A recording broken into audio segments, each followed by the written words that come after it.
वर्षा के दिन थे। छल छल करती नदी बह रही थी।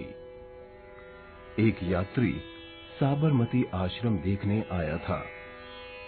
आश्रम देखने के बाद वह सीढ़ियां उतरकर नदी तट पर आया। नदी को श्रद्धा से प्रणाम करके उसके जल को अंजलि में लिया और ध्यान मग्न हो गया। उसे लगा जैसे नदी उससे कुछ कह रही है। यात्री, मैं तुम्हारे भक्ति भाव से प्रसन्न हूँ। मैंने सुना अभी तुम किसी से पूछ रहे थे, यह कौन सी नदी है, कहाँ से आती है और कहाँ जाती है?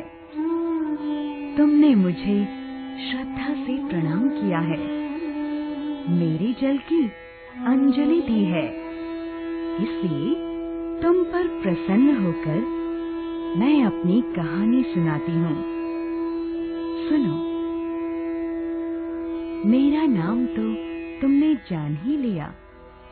आजकल लोग मुझे साबरमती कहते हैं। कुछ वर्षों पहले बनारस के एक पंडित जी आश्रम के लोगों से कह रहे थे, यह नदी सदा भटकती रही है, इसीलिए इसका नाम साबरमती पड़ा है। मुझे उनकी बात पर हंसी आई।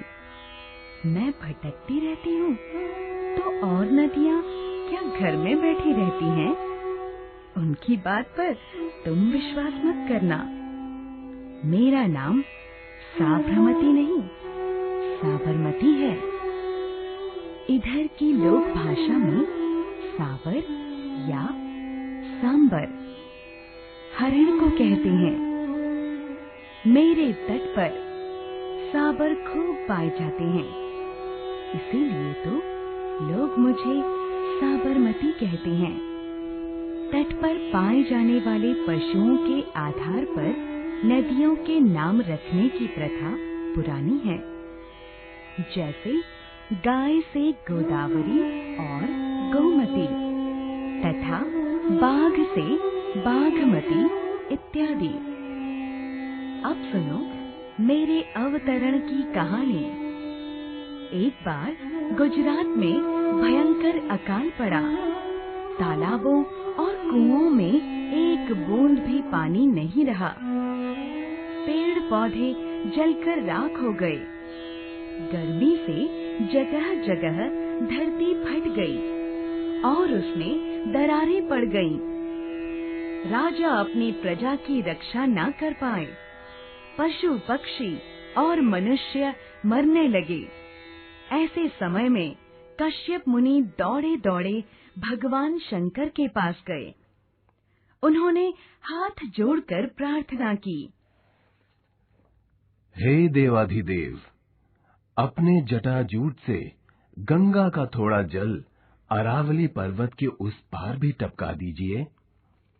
कश्यप बड़े पुण्यात्मा थे।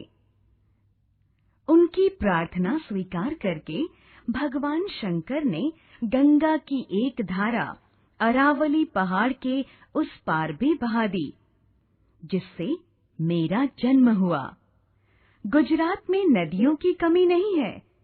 यहाँ नर्मदा, ताप्ती, मही जैसी नदियाँ भी हैं। सच पूछो तो गुजरात इनका मार्ग है, घर नहीं। रही मेरी बात, सो मैं तो जैसे गुजरात के लिए ही बनी हूँ।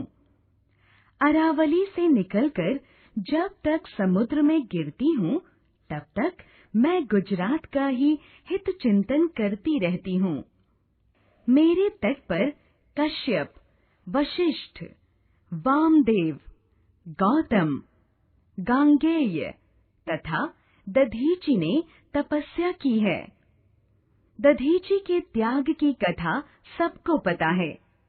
वह देखो आश्रम के सामने दूसरे तट पर, जहाँ चंद्रभागा मुझसे मिलती है, दधीचि आश्रम है। अभी अभी तुम जिस आश्रम से आए हो, उसके साथ भी मेरा नाम जुड़ गया है। लोग उसे साबरमती आश्रम कहते हैं। यात्री ध्यानमग्न खड़ा था। अभी न जाने कब तक वह यूं ही खड़ा रहता, किंतु यात्रियों के एक नए दल के समूहगान ने उसका ध्यान भंग कर दिया। वे गा रहे थे, दे दी हमें आजादी बिना खड़ग बिना ढाल, साबरमती के संत तूने कर दिया कमाल।